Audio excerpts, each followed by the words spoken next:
Dr. Garcia, welcome once again, and we want to thank everyone for listening to Sports Doc Talk. We're just ecstatic with everybody listening to the show and commenting, so we always love to hear from everyone. Dr. Garcia, as you see, I'm excited. It is the start of the 2024 baseball season. You Mariners fans, relax. It's okay. I can be a Yankee fan. Don't be upset about everything in the 80s and 90s. You should be upset about the Dodgers and everybody else at this point. Get over it. Anyway, this is not the way to start with the fan base. Dr. Garcia, I apologize. Welcome to the show. How are you? What's going on? I'm good. It's been a little hiatus, but now we have some good shows coming up. So this will be excellent. Yeah, things are good. We're busy. Ski season, as we talked about before, is very busy. So there's no rest for me at this point.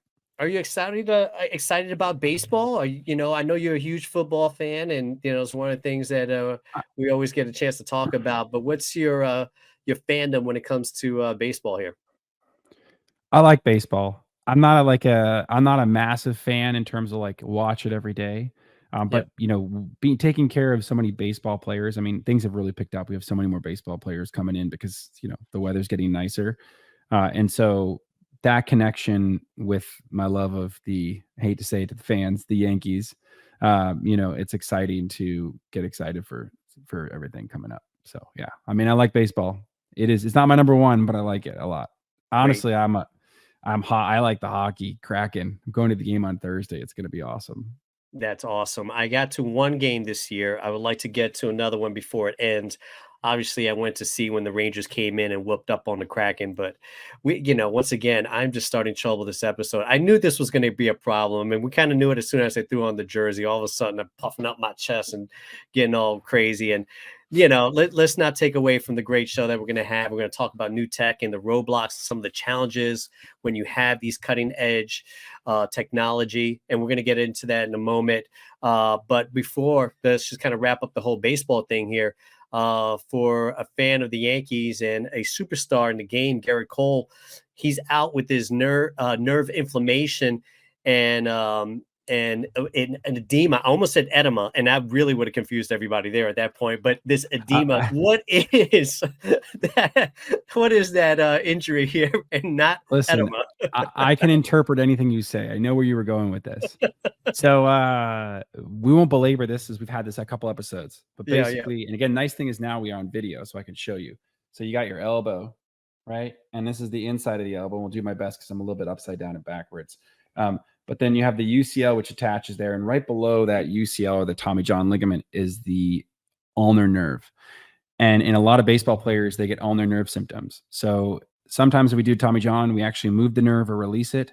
Sometimes we don't. Depends on the technique, depends on the reason. Actually, Tommy John had to have a revision from his original surgery because they didn't move the nerve the first time. So he started getting a claw hand. So people don't know that. So now if you do that certain technique, you actually move the nerve almost every time. So he's getting inflammation around the nerve. The question they're probably figuring out is it from a partial injury to the UCL, or is it just inflammation from throwers? Because throwers get nerve pain and they don't have a tear in their UCL. But I can tell you right now, they're trying to figure out everything possible to not have him have surgery, because that would be obviously a big deal. And even though we talk about the sexy, UCL with internal brace, yeah. They're doing it on position players in the Major League Baseball, but they're just not doing that many on the pros. So it just depends on the person. But again, he may be one they might consider it. Who knows? Because if it's on the fence, like this is not a MRI they're getting where they're like, this is fully torn, right? So this is one of the ones where they're Elatrosh has probably seen him like 4 times. He's seen Jeffrey Dugas. He's seen, maybe Anthony Romeo, all the top like elbow specialist, baseball specialist, Chris Ahmad. Yeah. And so he's already had like a million opinions you don't even know about.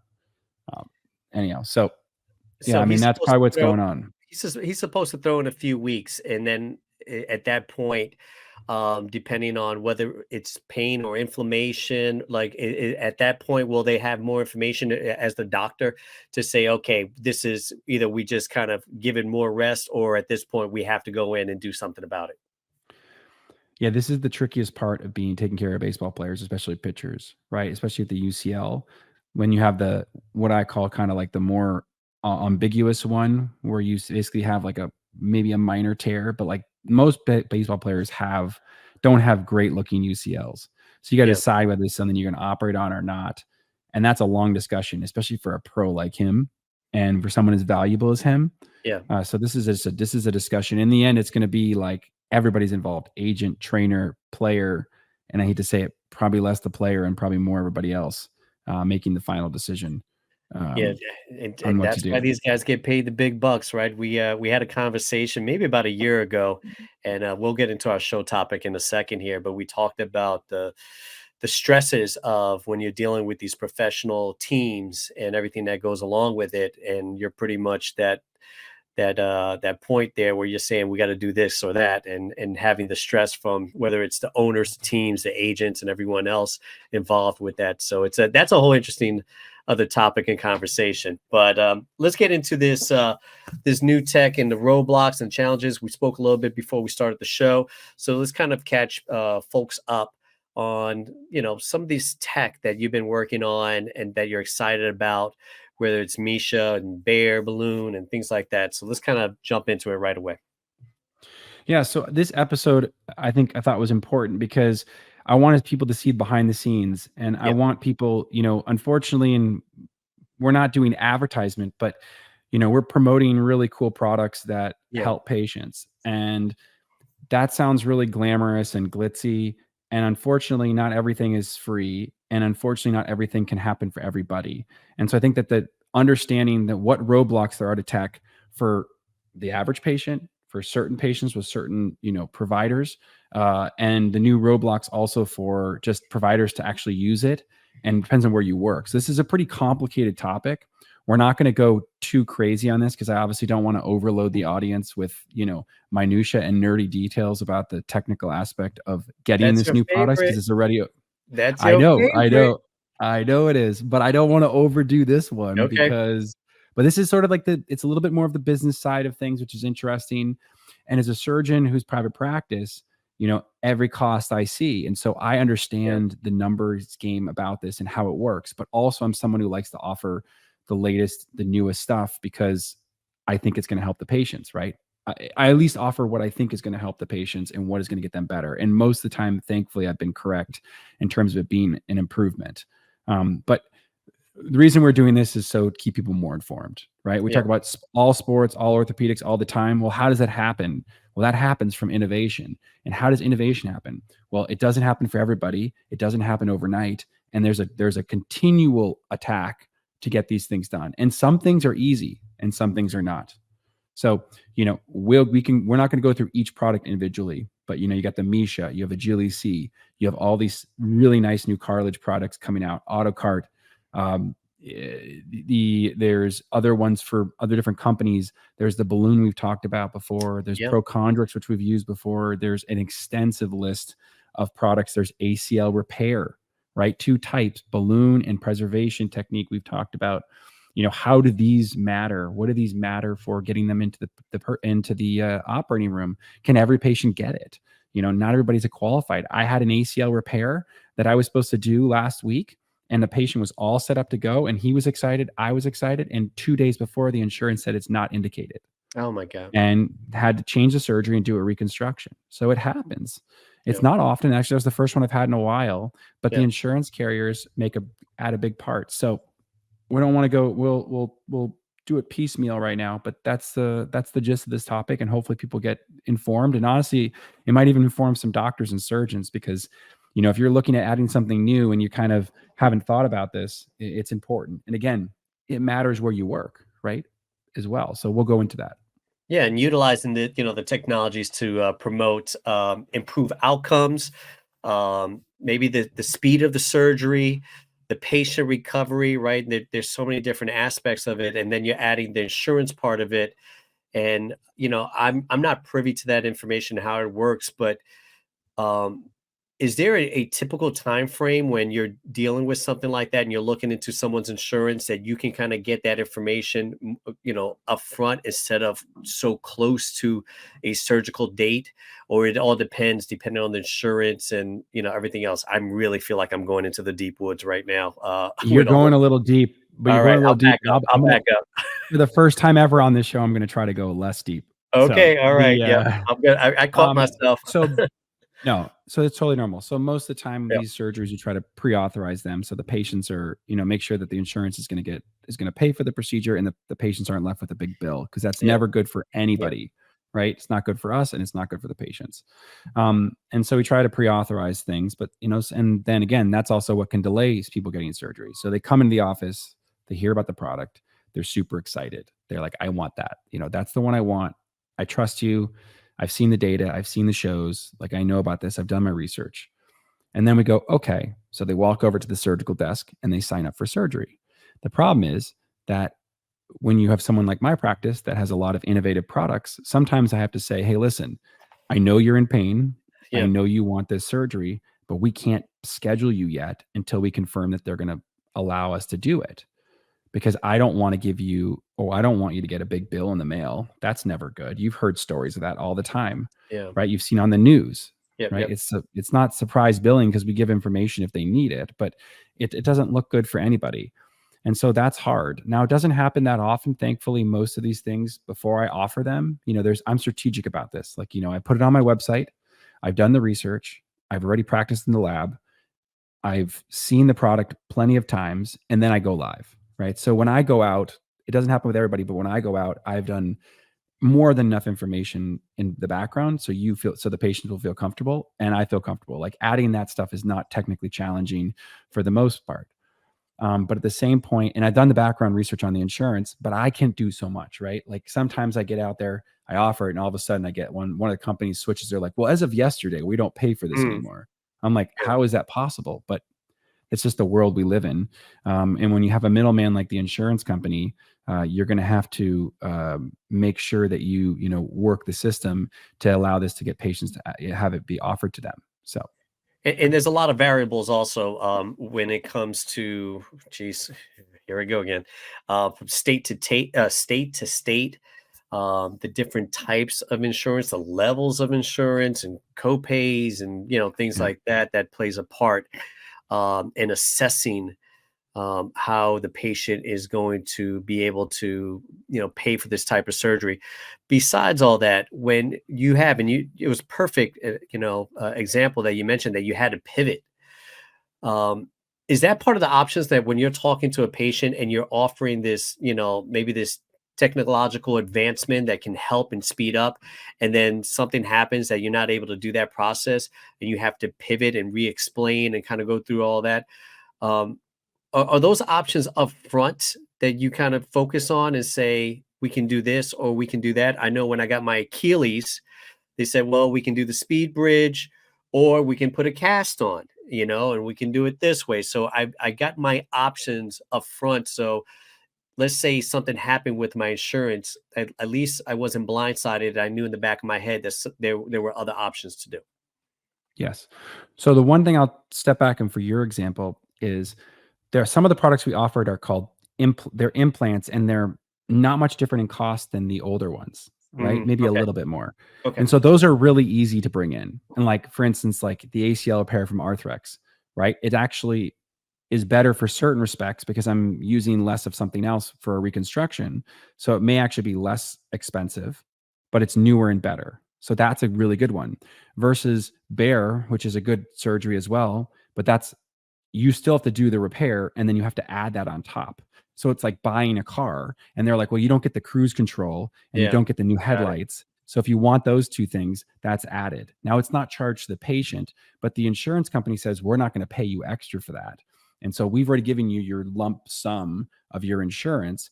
And if it doesn't cover the rest, you're on the hook. And, it's not usually the doctor's paying the extra amount. It's usually Yeah. dealt with through the hospitals or the surgery center, and unfortunately it goes on to the patients. And so the important part is to make sure that doesn't happen, or that the surgery center is not eating the costs and then you're doing surgeries that are below cost. We know how that works. If you have a store and you sell products and it costs more than the actual product, that's never good. And so we want to make sure that those things are important, but it just changes, right? Like your speed bridge and doing another technique, there really isn't a significant cost difference. And so that's a good one. But like you talk about a Misha implant, the Yeah. Misha implant, amazing. It's really interesting, but it's very difficult to get approved right now because there is no particular, and this is another, we can jump to this. There's no Yep. particular code. And so people might want to know about the code. Do you have any questions about that before we jump into that section? No, go ahead.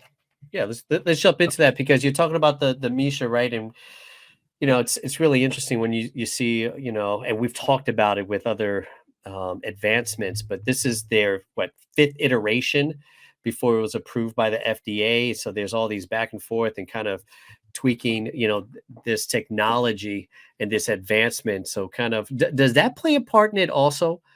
How many times things kind of go in front of the FDA, maybe get adjusted and go back and forth. Am I touching upon something here that can add to it? Yes. So we'll try to make it really brief. We talked about the Really brief. All right. 510K pathway. So some of these Okay. implants and surgeries, they just go right through the next one, like Arthrex, and they'll like update an anchor, right? Or they'll do the tightrope, and like it's a Yeah. lot faster to get approved. But like the Misha, that's like all brand new, Yeah. right? They're going to try to find something. When you have like a hip replacement and you tweak it, you can easily get a new one approved for the most part. I got you. And some of these cartilage procedures, they can just kind of like navigate. It depends on Macy's different. It's a pharmaceutical thing. It's like a lot more complicated. Yeah. But overall, the FDA approval, like the Bayer implant, took 10 years to get approved. Wow. Right. And on top of it, it's the other thing that you have to understand is like usually who's selling the product did not design it. Like Bayer, like Micah did not design the Bayer. It was designed at Harvard. And then these companies wait until it's really good and then they buy it out. Right. So they bought out that new implant and now they have to make money on it, but they just paid a lot of money for it. And so they have to figure it out. And the same thing, it can also think of as like a drug, right? The drugs come out, they're really expensive at first. And insurance sometimes says, well, I don't really know if you need that. There's not enough studies on it. Gotcha. And so you've got to be strategic. The good thing is, and again, I'm not touting my own horn as an orthopedic surgeon, but some doctors are pretty smart and we end up figuring out things pretty quickly. So I have little tricks and ways of getting most of these things done, or making sure we say the right things to the insurance company to make sure that you get it approved. Because obviously what I care more about, I don't care about the insurance company. I only care about the patients. I mean, that's the only reason I spend all this time. I mean, being on the cutting edge stuff is a lot more time. Like if I just did regular ACLs and regular rotator cuffs all day, I would have an extra 10 hours of my week back. Right. But that's not what I want to do. I like those things, but I also want to be able to offer these innovative things. Yeah. You mentioned that insurance companies often rely on specific codes to determine reimbursement for surgical procedures. Can you explain that a little bit? Yeah, that's a perfect example. So in surgery, we have a code book, and the code book is like, let's say you have an ACL and a meniscus. They're each separate codes. And the code is the code is set by the insurance company or whomever, and it's a negotiated rate. And so, that code is not only goes like the code is like what I get reimbursed, but also that code is important for the hospital or the surgery center because it's how much they're getting paid, which is actually the more important part of the implants, right? Like if I use all these fancy things, like I don't make any more from it. Like there's no code. As a matter of fact, a lot of times it's a net loss for everybody because it's a more expensive thing, right? But it's better for the patients, which is in the end, which is way more important for me. But for the hospital or a surgery center, these fancy things are a big boop, right? And they're expensive. And so if there's not a code for it, it basically has to get eaten out of another code. So imagine, let's say I gave you $10, right? And all the codes out up to $10. If there was another code, it'd be $15, and then you could pay for that more expensive thing and then add it together. So sometimes those two codes are enough to pay for everything, and you can add this fancy implant on top of it. And sometimes it's not. So how do they navigate? How do they navigate this if they don't have an existing code? Who determines what code to select in order to apply certain costs? Are we getting ourselves in trouble here? But like you're not getting yourself in trouble. This is the most frustrating thing of innovation. So sometimes they have outlets of like unlisted, right? Like this code doesn't fit anything. Like this Misha implant doesn't fit anything that currently exists, which is why it's so cool and so innovative. But at the same point, there's nothing like it. So there's never been a surgery like it. There's never been a procedure like it. And so the insurance company has no marker for what it's worth. So they're like, what's number one priority of the insurance company? No. Right. So then we got to be like, okay, well, this is kind of like this, and it's more like this. And then that's where the team of the company, my group of people, me as a surgeon writing letters and saying, it's actually really beneficial. Here are some studies. And then at some point, eventually things get easier. But in the beginning, it's tough. And sometimes that can be the barrier. I mean, companies go under even with a really good product because of the cost. And so it's important for us as surgeons to understand, is this worth it for us to push it? And why would we push it? For me, I push it because there's a niche that it needed to fill. And it's a benefit to patients, and patients want it, and it's going to do better things for them, just like a lot of the other products I've talked about, right? Like 2 or 3 years ago, we didn't even have really good ACL repair instrumentation. We had some, but not as good as the newer stuff. And now patients are rocking these surgeries. And so it's like, if we never did that for patients, imagine all those people that have had to get reconstructions unnecessarily, or wouldn't have had to keep their own ACL. So it's just, just think about those things. But it's So, also so, hindsight's 2020. so is it up to you and maybe the hospital to push for fair compensation for the medical teams and patients? And do you have to do the legwork after that, after being denied, and then say, well, let me explain to you why we should be doing this or X, Y, and Z? Do you Yeah. even have if that's the case, do you even have a team that solely has to focus on that, because knowing that they're going to get a pushback based on Yeah. what you may be doing in the future? Yeah, I don't mean to smirk during these comments, but it's just because I like hearing your response, because nobody hears about this side of the things. And so seeing someone who's layman terms understand what goes on behind the scenes is really interesting, because that's the way I would expect you to respond. But yes, so I have a team. I do some of the work. Okay. Obviously, I deal with the headache, right? Because I'm the one in the front, right? I'm the one that showed the patient the product. I'm the Yeah, one your that talked name's about it on on the your name. podcast. You're the doctor name that's attached to the surgery or the Yeah. procedure, So I right? deal with the brunt of frustration Yeah. half the time, but my staff does too, right? They're the ones getting calls being like, "Can I schedule Mm, it? Can I schedule it? Can I yeah. schedule it?" Um, but it's a group effort here, right? Yeah. Most of the time, it's actually not the hospital. You'd be surprised. They're the ones saying no, no, no, and until it's approved by the insurance company, they don't really do much, Oh, which is okay. kind of crazy. It's the onus is on the doctor, because their incentive for something really expensive and new is very little. Why would they do that? Right? Like, why would they offer it unless they're going to bring them more business? And so, one of the number one questions they have is, can you bring more business as a result of this? Which is Yeah. kind of crazy, but that's just the way it works. At the surgery center, it's a lot different, which is where I actually do most of my stuff. That's a little different because significantly involved in that. And so as a result, I make a lot more decisions there, so I can get things pushed way faster, which is why we're able to do a lot of the fancier, newer procedures at the surgery center outpatient. But I'm also privy to way more of the costs. A lot of doctors not in private practice, they don't see any of this stuff. So like this may be brand new to them. They're like, I didn't know it was more expensive. I just do it. It's not a Mm, big deal. yeah. Right. But as me, I have to be conscientious about that. But I also have to, deal with the pushback. And they'll hear the pushback, but they won't know why. Right. Like, they're not going to be told from the hospital, it's this much X more or less, and we're not going to get reimbursed. So we're not letting you do it. Right. Yeah. But the code thing is the important part, right? Like, some of the things, when something's so far out there and so new, just like a new drug, it's really difficult to get approved at first. And this is talking about like amazingly revolutionary product, right? Like the Speed Bridge, amazing product. The tweaks that Arthrex does, amazing products, but they're Yeah. not revolutionary to the point where they need to have their own separate new surgery type, right? It's just a modification of a current surgery.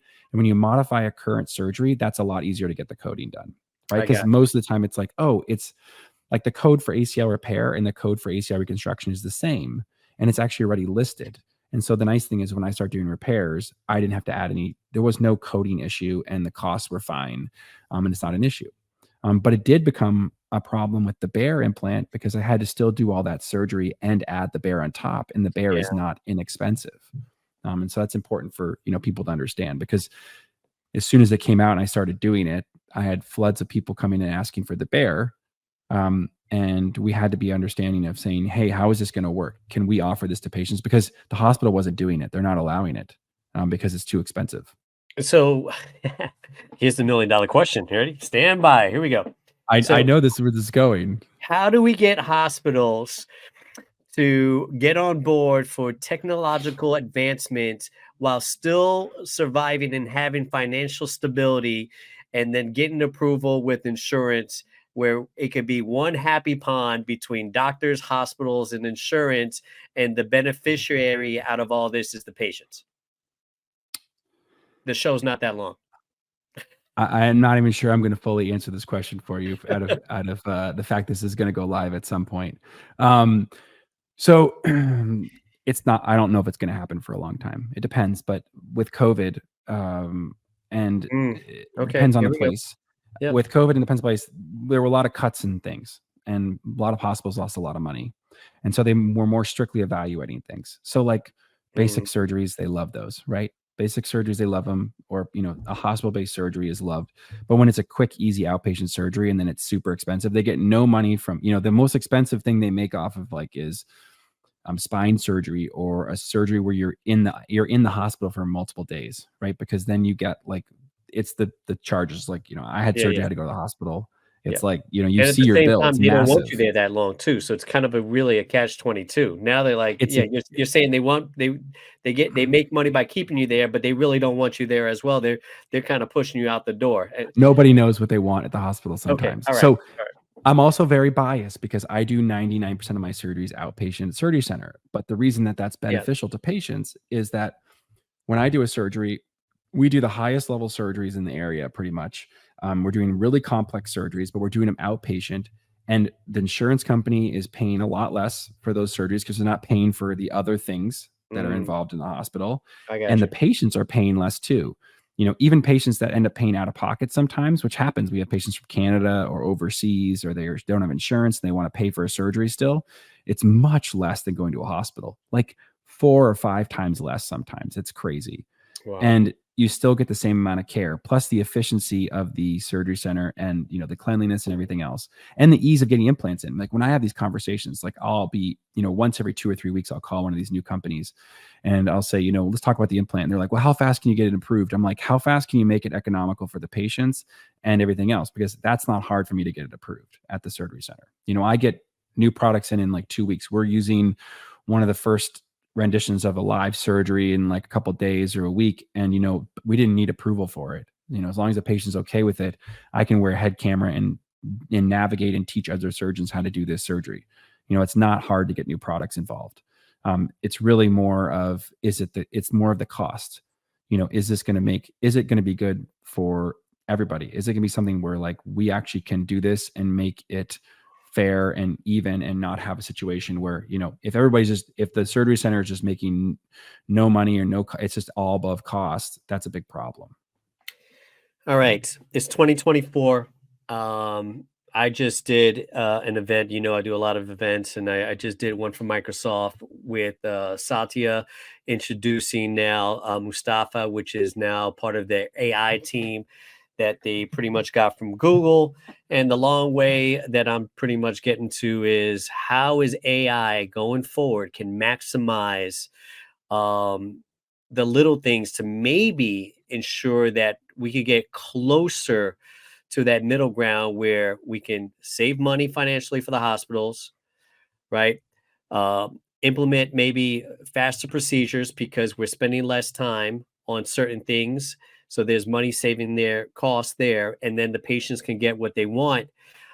So pretty much identifying cost effective alternatives as AI ensures like groundbreaking treatments that's accessible to patients. Can you see a world now where AI is working on all of these aspects and speeding up the process where you're saying, we could save money here because we're changing it, but it's still the same. Can we see that implemented possibly where all of a sudden we get closer to that middle ground of everyone's a little bit happier? We can, but you got to think about this. You got to change the mentality. It's not no first, then yes, right? It's I'm not going to bring up an insurance company, but they review every single chart now, and they never used to do that. If there's a certain code, you just Mm. get it approved, and they trusted the doctor. Now every single surgery needs to be approved specially, so it takes an extra 3 months for the patients, and it's torture for them, right? And so if they program the AI to say, we're going to deny this surgery first and then make them do a secondary review, and that's built into the AI, there's no way it's going to work, right? Gotcha. if it's like, okay, these guys have been to medical school for 4 years, 5 years of residency, 1 year of fellowship, they've taken care of thousands of patients, and they want to do a surgery on a patient because they think it's the right thing for them, how is that not the person that should be dictating whether or not it's the right thing to do? I understand, evaluating big fancy things or really expensive surgeries, should we relook at them? But for the basic stuff, it's absolutely absurd. So they're wasting so much time trying to cut costs and trying to roadblock things. And you've seen it so many times in the news, right? Of people who had these I got surgeries and they friends. wanted to get the newest Yep. thing. You got I've got friends. friends. Yep. Yep. So And, yep. they need to get, so for the simple stuff, they need to just get rid of that stuff So completely. No maybe the more simple roadblocks. stuff, the AI is using the algorithm that reads the correct codes, right? We go back to codes to Or the see, correct notes. The correct you notes. know, That's really the key. So they and can see then like, saying if okay, we Dr. click on Garcia. these codes or notes, if you match that, then we can push that along. And then the more the complicated stuff, we spend a little bit more time dissecting or something like that. But instead of 100% kind of deep diving and really kind of dissecting it all, some of the stuff that hits all the codes, hits all the notes, reads it, and then gives it a thumbs up automatically, and then maybe that gets pushed and speeds things up. I don't know. We're just making stuff I up think in this no, world. I think we should talk about this another topic. This is a fantastic. This is not where I thought this would go, but this is awesome. So the way the AI can help, and the way I see this doing is, if first off, the insurance companies are not priority, is not denial. It's approve, right? You have raising premiums and higher denials. Like that's never good, right? Mhm. So Yeah. if the priority is approve, and I trust the surgeons, so 75% of the stuff they do, we're gonna trust them, right? And if there's a surgeon who's got a bad track record, and trust me, Oh, yeah. not Yeah. everybody's great. We know how Yep. this works. Yep. Then maybe their stuff's being more scrupulous. But for the ones that every day come to work and work 80 or 90 hours to help people, for these causes, or try to get these new things approved, most of the things we do should just be, we're done, you're good. And the Yeah. AI sees like, ACL tear, pain, more than a couple days, all the, risks and benefits were discussed. Like, Yeah. just do it. Go get it done. Get done for the patient, right? Okay, super fancy cartilage procedure. You're going to realign their knee and like just, well, wait a second. Let's take a look at what you've done so far, because Yeah. Yeah. that's a lot of surgery. But what they can do is the AI can have all of the data that we already know built Yeah. in. They can see the 1,500 studies on cartilage transplants and know that like they work, because I still get insurance companies after transplants. Cartilage transplants been out for almost 15 years, if not more. I'm probably incorrect on that. And there's over 1,500 studies that are really good. And I have really good insurance companies that say it's still experimental. I was like, I don't know what Yeah. That's crazy. experimental has to. That's crazy. As a matter of fact, there's been like multiple versions of cartilage transplants and how they get better over the last 15 years. That's impossible to say, right? Like if a car was 15 years old, you would say it's beyond experimental. You're like, it's time to refresh, Yeah. Yeah. Of right? course. It's just like, so that's the biggest thing. The AI can be like, here's all the studies, because a lot of times people don't know, but we do insurance approvals. I get on the insurance call, and the person on the other call is an anesthesiologist. And no offense to the anesthesiologist, but that's just not an orthopedic surgeon. And Yeah. half the Yeah. time I get on the Yeah. call, they just want me to talk to them, so they'll give me approval. So I'll be like, hi, here's what I'm doing. And they're like, I'm not even sure what surgery you're doing. And I'm like, excuse me, but you're the one denying the surgery right now. Yeah. And so like we just need it to be where the AI is so smart. It says, okay, 1,500 studies on cartilage transplants. They've done alignment. They've checked all this stuff. Everything's good. Boom, you're done. You're approved. The Right. surgery And center that's, utilization, the patient, whatever is happening with them, finding the cost effective pathway that AI can maybe utilize that as well. That makes the insurance feel a certain way about it.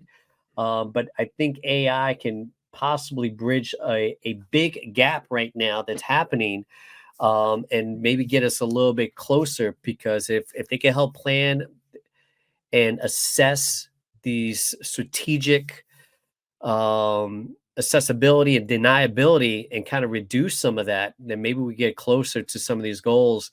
And then, like you said, if it's something that's really complex, and I think you illustrated it perfectly, saying, "Hey, wait a minute, hold on, before we go that route, let's go this route, let's explore this route before we do something that's complicated." But if you have the data, you have the notes, it would be great just to click on the button. This is what I'm doing, and I'm what are you doing? Well, there's between start to finish, I'm inputting 6 codes, and these are the 6 codes I'm putting in. It reads it, it understands what's happening and what's the diagnosis, and goes, "Yeah, that sounds good. Check, approved, next." And if we could get to something 100%. like that, that would be just ideal. And Well, go ahead. and it would also on the costs, you're really pointing because you asked me, how do I get all these things done? Well, I have a lot of staff that helps me, and that's Yep, not inexpensive, right? And so people ask, why is the United States so expensive for healthcare? Well, it's expensive yep, because the healthcare costs in yep. in Canada, and they have lower healthcare costs. They have a lot more rationing of costs, which is why I see a lot more patients coming down for cartilage transplants or some of the fancier surgeries because they're What do not you mean approved ration of there. cost? So they rationing of care. And Oh, so, okay. total knee replacement, I'm sorry, regular Yeah. surgeries, ACLs, those are easy. It's a long wait, but you get them done, Mm, right? But when it's a fancier surgery, they just say we just don't pay for it, right? It's too expensive for the healthcare I got you. um, I for the got you. whole thing. And so that's how you keep the cost down. But also, there's less insurance authorizations, right? It's because all through the government. So Mhm. you're not having multiple companies changing their policies, and you're not having for profit, right? I mean, look at the Yankees Yeah. stadium. How many insurance companies are on the back of that wall? Yeah. Like how many insurance companies? We could talk about insurance all day. We've taught this. We don't want to go too much detail, but insurance, anything, right? They're pretty Yeah. much run all of sports, and they run Yeah. all the advertisements. How do they have so much money to do that? That's interesting to me. And then we have this conversation about how people can't get the things that they want, and we're not talking about it's money. They're expensive, but not as much as the name on a stadium costs. So it's unfortunate, but you know what I mean. The thing is also we're not going to be Debbie Downers here. I think what people need to understand is that No, I think this is good. I mean, I'm not sure how people feel about I mean, I think this is really good topic. I mean, it's something that we don't always talk about, right? We're usually talking with technology and we're having our yeah, guests and things like that. I think having this topic to have these discussions and having real discussions, right? There's a real conversation that we're having that is concerning to every single patient, doctor, and hospital provider.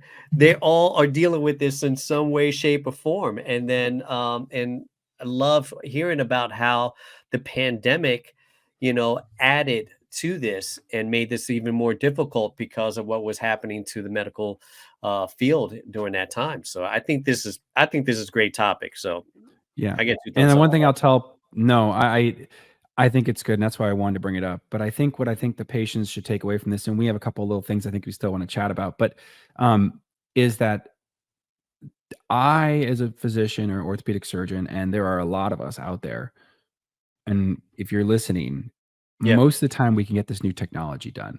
Okay. yeah, I'm always thinking of creative ways to get it paid for you so yeah, that you can get it done. And I'm always thinking about not only I mean, it's great to have something that's so new and awesome and works so well, but I'm also want to figure out how it's going to be able to happen for you. And so by the time I'm offering it, most of the time I've figured it out. And most of the time, a lot of the doctors have figured it out. So the good news is that this is not that common.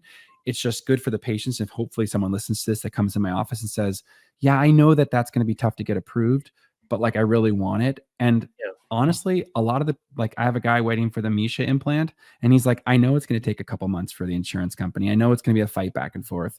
I'm okay with it. And like, that's why I want something like this, right? Like, I yeah, want someone to understand that, like, when you want like the newest, fanciest, shiniest thing, and it's going to be better for you because it's avoiding knee replacement, that you're okay with being a little bit patient, yeah. right? Because we know in the United States that the word patience is not the best thing. And listen, I am probably one of the worst people of that.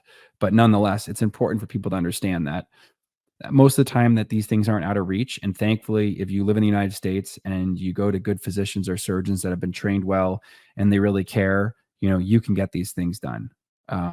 It's all about access. And it's not access like that if you have an insurance company, you're not going to get access. It's more like finding the people that are willing to offer it for you. And that's what we keep talking about: innovation, sports, orthopedics, all the time.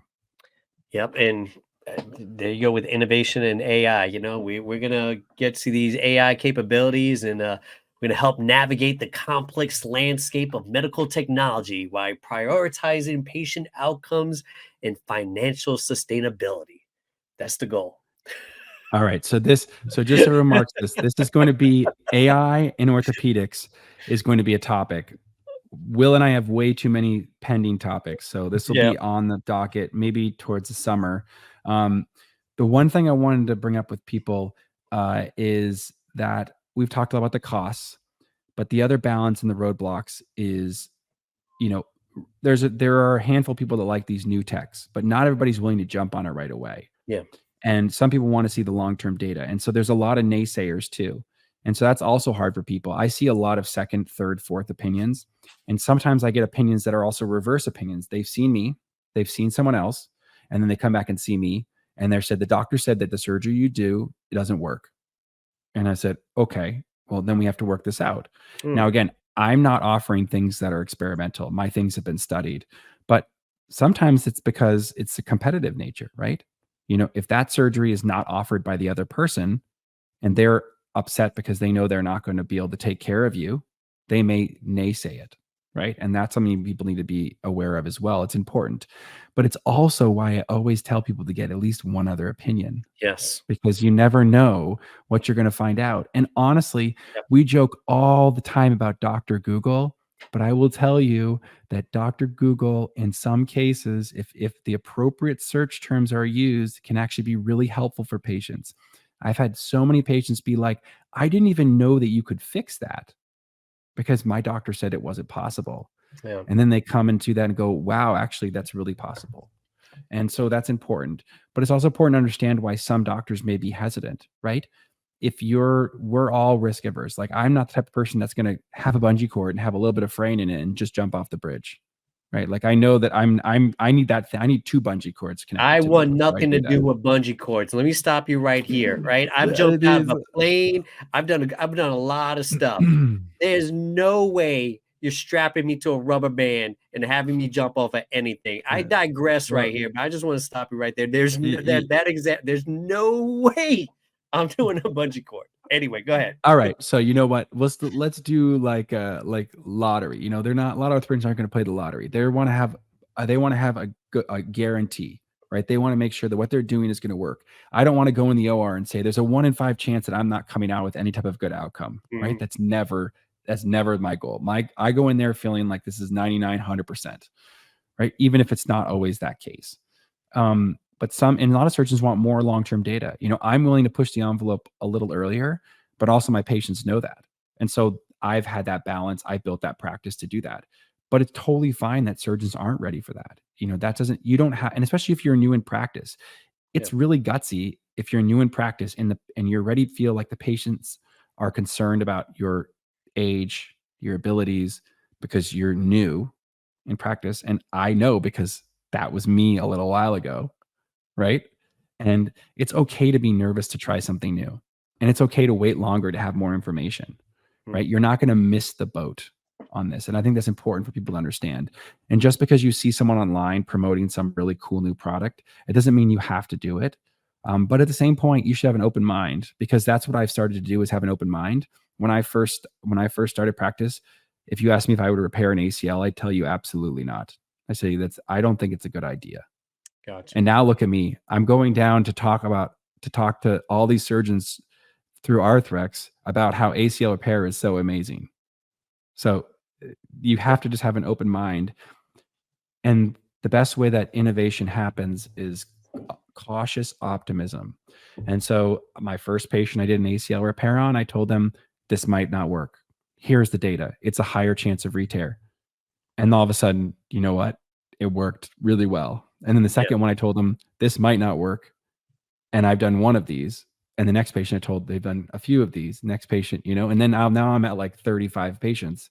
And I can say, okay, my last 35 have done really, really well. You know, for the most part, Yeah. we're talking about a very successful procedure, still short-term follow-up, but successful. So you build upon those things, or you build upon experience. You know, someone coming in saying, I saw Dr. Garcia's lecture on ACL repairs. He's done this many and they've done that well. I Yeah. feel good that if I do it the same way, or the same technique that's online or that's available, that they will do well as well. So it's important for people to understand that, though. and that this is the way it works. This is the way innovation happens.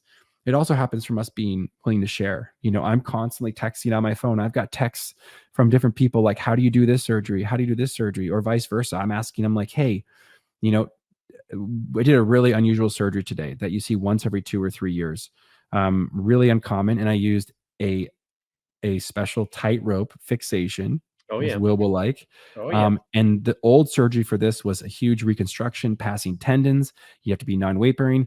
I did the surgery in 30 minutes. It used to take about an hour and a half with just trying some new technique with new implants and new innovation. So it's important to understand that you want to take the risks sometimes and it can really help, but it's not always that case. And just to understand, like, you want to make sure you look at the data before you do this, and that everybody's a little bit different.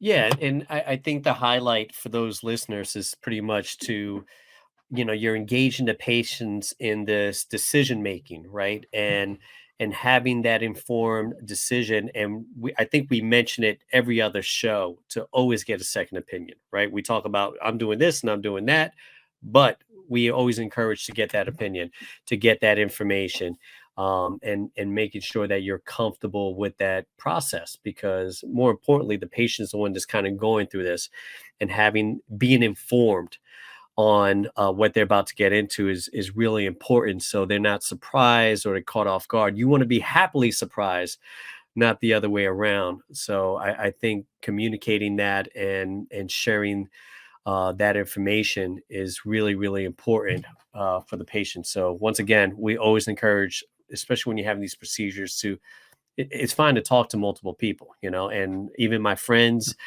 they'll like, I have a doctor. I say, "Hey, great, go for it. Get all the information." I recommend, just because you're doing something big. I had a friend that had hip surgery, after an accident. So it just does not hurt to talk to somebody else. You have to wait anyway before, you're going to have the surgery. Go talk to someone else, and hopefully they're going to tell you the exact same thing, and you're going to feel really comfortable about this decision making, and you go with whoever's you're most comfortable with. So I think that's the big picture. Get your information, be informed, so your decision making process, you feel comfortable going into it. Yeah. So 2 points to that. One, yeah, and a lot of times I see second, third opinions. They just came in. I go, I totally agree with what he said. I think Yeah. that's awesome. I think you go with whoever you want to go with, we feel most comfortable with. And about 75% of the time, that's what happens. 25%, I might have a differing opinion, but that's also my experience. And that's the way I feel. Again, I'm never knocking another doctor. That is the last thing you want to be, that type of person. So Yeah. I say, here's what I would recommend, and you choose what works for you. And I've told you this before. I kind of have a running joke with my patients, and obviously, if patients in pain, we're not joking around by different options, but nonetheless, I give people a book, like a menu of surgery options, and they're not used to that. Sometimes they're told, this is the way it is. I'm the surgeon. I'm going to do this thing for you. And I had a patient last week. I gave them 6 ICL options, and they said, oh my God, I wasn't expecting to have so many choices. I Yeah. said, well, I want you to decide, because this comes to starting new tech. When you offer something like that, you have to give them an out if they don't feel comfortable with it after they Yep. do some research, right? And most of the time for some of these procedures, they're all in. But sometimes they get nervous. I've had patients that have been scheduled for the bare ACL and they've backed out. I've had patients that have been scheduled for ACL repair and they've backed out. I've had patients who've been scheduled for any of these type of procedures and they've backed out because they were nervous. And that gets to your point on, do I have alternatives? 95% of the time, I tell them, here is what we used to do. Here's what we do. And used to is like 6 months ago, right? Hmm. And I just have the luxury that patients come in asking for the new tech because of my website, my social media, my reputation for having some of the new tech, referral from my partners saying this guy's got the new tech. And so it's easier for me to have these conversations. The hardest part is when you have the patient come in, and I keep bringing up ACL repair because this is the best example. You have a patient come in, they've seen 3 doctors. All of them said they need a reconstruction, and I think I can fix it. Right. And that's where things are like, you give yourself an extra 10 minutes, you close the door, you sit down, you lower your voice, and you're about to tell them something that they did not hear before. And that's going to be a little bit of a shock. Right. And those are the hard ones. And for people that are just starting out to offer new tech, that's by far really daunting. Right. It's really daunting to say, I'm going to do something that's a little bit new. right? Because if you've just gone through a few years of practice and you've now established yourself and you're no longer, people are no longer looking you as a baby face surgeon that's maybe learning how to do these surgeries, and now you're offering a new procedure, it's important to come with some confidence, but also it's important to understand, where the patient's coming from too. Because some patients, I tell them, I'm like, I told them the first person did a lower trapezius transfer on, which is where you transfer this. And we've talked about this very briefly. Yep. I said, listen, I've gone to the conferences, I've learned about this, but this is the first one I've done. I feel very confident that I'm going to do well for you, but they have to know that. Right. And then they did end up doing amazing. And then the next one and the next one and the next one. But it's What's your hard because reaction when you have a patient that I'm sorry, what's your reaction when you have a patient that you can tell is intimidated by maybe the situation or the procedure, but you can tell, right, that there's some doubt or they're intimidated where they may just say yes to anything, because I'm pretty sure you have, people, because that's just natural reaction. Is that a red flag for you? Is there something there where you kind of knows what's going on and say, well, wait a minute, I want them to have this procedure, but at the same time, I don't want them to just go along with this feeling a certain way. yes. So to answer your question, there are two types of those types of patients. The first one is the one where there are these, patients that are just so trusting of the surgeon and they're not doing any research and they just want you to tell them what to do. Right. Okay. Most of the time that's good, but sometimes I'm like, okay, wait a second. Like, you came in like ready to sign up for surgery and I don't think you need it. Right. Or I'm not sure you're ready for this. Like, do you understand? Like, I've just told you I was going to break your leg, straighten it out. I was going to replace your meniscus. There's complications. And they just said yes right away. Like, that's never normal, in my opinion. And I love it when sometimes they come in, they're like, some of my engineers from Boeing, they're like, oh, I got it. Like, here's the alignment you're going to correct. And like, I get it. I get it. Like, that's not the type of person I'm worried about. Yeah, yeah, yeah. So yes, occasionally. I will be honest with you. This happens every single day in my office. You have heard about the procedures that I do. I have a patient coming in, they say they have anterior knee pain, and I tell them they have a cartilage defect. We're going to need to do some realignment. When you do really complicated, fancy procedures and you do big combinations of them, I mean, we do some of the most complex procedures in Washington State. There is no way that you don't get patients in the office. I have patients that start off the visit crying because they're so upset. They've had Mm. 10 years of pain. I've had patients coming in so angry because they've seen 3 doctors and no one said they could help them. I get to see every variation. And honestly, 10% of my patients, I have a patient that I had to see 5 visits before her ACL reconstruction because the first time she had ACL surgery, it was such an atrocious experience. She had PTSD and did not want a surgeon to touch her, but she Mm. was so miserable. I had to basically earn her trust for 5 visits straight. And you want to know what's really cool? I just did her surgery and we got a big hug. So that was awesome. So we're Yeah, back on track. But you have to adapt to each person. I mean, this is another show topic. It'd be the personalities needed or how you have to adapt in the office to each patient, because that's really important. But I tell people with the first visit, when I throw out, and you know me, I talk fast and I have lots of information I want to say. And that's not always the best idea with some patients that are a little bit nervous, but it's yeah, just my personality type. So I tell them it's okay to feel like a deer in headlights. Okay. This is normal for the first visits. You are not required to do anything today, and I don't want you to. Now, most of the time, those big surgeries that I do require an initial simple scope. And so that's pretty easy to conceptualize, right? Well, like, I'm going to take yeah, you to the operating room. We're going to put 2 poke holes in, and we're just going to go look and figure out what's going on. We yeah, do that for a number of reasons. One, because I can tell me more information than the MRI. And two, because I might be able to get a little bit of benefit. And 3, for the insurance company. So they can see, like, look at that hole. Like, you can't not let us do the surgery on them, right? And then so once they do that, then they go to my website and they do all the review of the stuff. And then all of a sudden, the second visit, third visit, yeah. and then I feel ready. And then when they start repeating and telling me what surgery they're getting, and they're like, I'm getting MPFL, TTO, Macy, cartilage transplant, I go, you're ready. You're You ready. know now. You're informed. And so, yes, most of my patients for the really complex stuff, which is probably about 30% or 30% of my practice is really, really complex. They're always like that, Will. And they're Yeah, makes most sense. of the time completely shell shocked by the options, but very, very rarely are they shell shocked the day before surgery. So that's what I pride myself on. That is the hardest but most fun part of my practice, Yeah. is taking something super crazy complicated and super intense and making it them feel completely comfortable with it and understanding. And that's why I spend so much time on the surgical videos and so much time on the podcast and so much time on all this, so my patients can see all of that and they go, "Oh, that makes sense. It doesn't look fun, but it makes sense." It doesn't look fun. No. All right, we should wrap it up soon. Let's talk about our next guest here. Why don't you talk about Dr. Schaefer here? All right, I'm super excited about this one. When I asked him to come on, I'm really excited. So Dr. Andre Schaefer is probably one of my best friends as well. We both went to hospital special surgery together in New York, both taking care of all the professional sports teams, which we've talked about. And he is now back in Seattle, and we're actually both from Seattle. He's originally a firefighter, but what's really cool about him is he's triple fellowship trained, but he is now our newest spine surgeon. By new, I don't mean new to practice, just new with us. Mhm. And he has some of the most cutting edge, innovative spine surgeries you can imagine. And we have a lot of good spine surgeons in the area, but the stuff that he's offering, he's going to talk to us about scoping people's backs. And I just saw one of the patients in the operating room. The patient called the next day to ask if he had actually had surgery.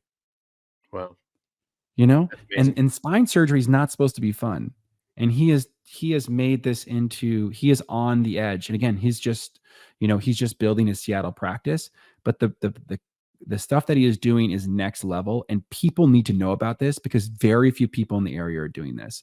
He's doing disc replacements of your neck, disc replacements of your lumbar spine. We never used to do those. Everyone was told fuse, fuse, fuse, fuse, fuse, which means that something's going to happen to the next disc below and you're a repetitive spine patient. Yeah. And he's doing these scopes where he's taking these discs out and it's just these mini tiny incisions. As a matter of fact, he was teasing me. He goes, "My incisions are smaller than yours now." And I was like, "Dude, come on." And you can see they're Oh, he's smaller talk than the he's talking a pinky. little smack. Okay, that's cool. He's We like talking him. smack. I like it. Love No, it. I so love it. you're going to hear so many cool things. And this is near and dear to my heart because I've had a herniated disc Yeah. and I almost had to have surgery for it.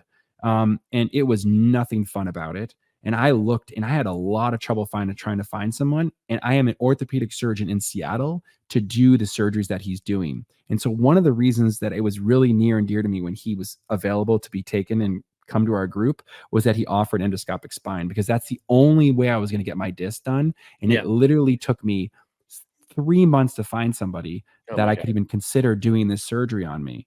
And so that's no joke when you're a surgeon trying to look for that. I was willing to have to fly out of the state to do it. Now I don't have to. If I have it, he's going to do it. Trust me. But you know what? To have this opportunity to offer this technology to patients, they need to see. They've already seen Dr. Yi. They've seen Dr. Weil. There's so many other good partners in my group that offer these type of things. But this spine stuff is in infancy. This is what sports was 10 years ago.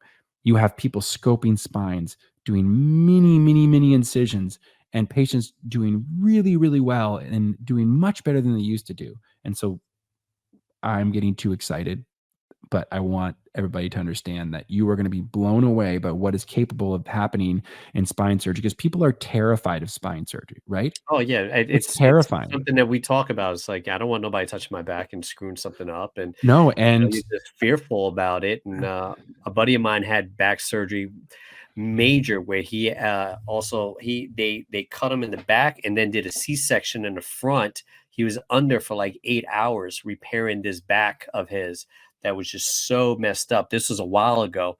It was major surgery that eventually brought him relief. But in maybe the first 9 months, he was like, "I regret having surgery," and then finally he started to feel better. Anyway, I don't want to scare people here, but no, back no, that's a surgery, no. people get scared. Leave that thought for everybody, Yeah. because one of the surgeries he's going to talk about used to have to be done with the back and the front. And as a matter of fact, in the next 6 months, he's going to be able to offer the surgery from a mini little incision just in the back, That's probably amazing. something similar to what your friend had. And I tell you right now, one of the potential surgeries and maybe the long-term future for me is something you're talking about, where maybe the back and the front needs to be done. And just talking to Andre a few weeks ago, saying, "No, dude, you just wait a couple of years. It'll just gonna do it from the back. It'll be a little mini guy, like as if like I'm gonna be wait for the next Yeah. upgrade to come." So I think we're gonna see something. I think people are gonna learn so much and understand what's available out there, because he did the first scope of someone's back in Washington in Pro Lions like 6-8 weeks Yeah. ago. In Pro Lions, that's huge. And so you're going to see this is innovative. This is cutting edge. This is stuff that you've never heard of. Your friends have never heard of this. And maybe they have, but the ability now that Washington State and Seattle has this opportunity to have a guy like him there, who's also, by the way, super nice. So this will be a really good talk. So Yeah, but what kind of fan is he? digress. Let's get down to the nitty-gritty, all right? What kind of fan is He's he? gonna be he's a Seattle guy, man. He's lived here. Oh He's not gosh. gonna jump ship with us Oh in the no. Yankees. We'll see what happens, how that conversation goes. Well, we might have to, but we'll figure it out. We'll figure it out. Fun fact: I broke my wrist playing football, and I had surgery at the hospital for special surgery. So we always kind of find a way to kind of bring it back around. And as we do that, we wrap it up. We want to thank everyone, all of our listeners and viewers. Check us out at sportsdoctalk.com and also our Gmail, sportsdoctalkpodcast@gmail.com. But you can go to sportsdoctalk.com and get all our information. We have transcripts, we have our shows, we have videos. You can request topics. We have links to Dr. Garcia's website and a whole bunch of fun stuff. I don't know. What else am I leaving out, Dr. Garcia? You're not leaving out much. And we got stuff for each one of those. We had a really good one today for a hot topic. We got a really great guest that's requested. Do all those things. Go to the website, check it out. And then it links to my site too if you want to see how the procedures are done or learn more about them. If you want to see a great video of Will on there, you should also go on there. You can see all those different things. So, learn about it. The website's awesome. It's been we've had a lot of lists. I mean, we've had people from all around the world that take a look at it. I get to see the information, but we're just here for you guys. We're here to teach. We're here to give information. And again, a lot of it's information that is true, but again, take some of it for his opinion as well. So hopefully you enjoyed it, and we're really looking forward to our guest next week. Here. Thanks for joining us.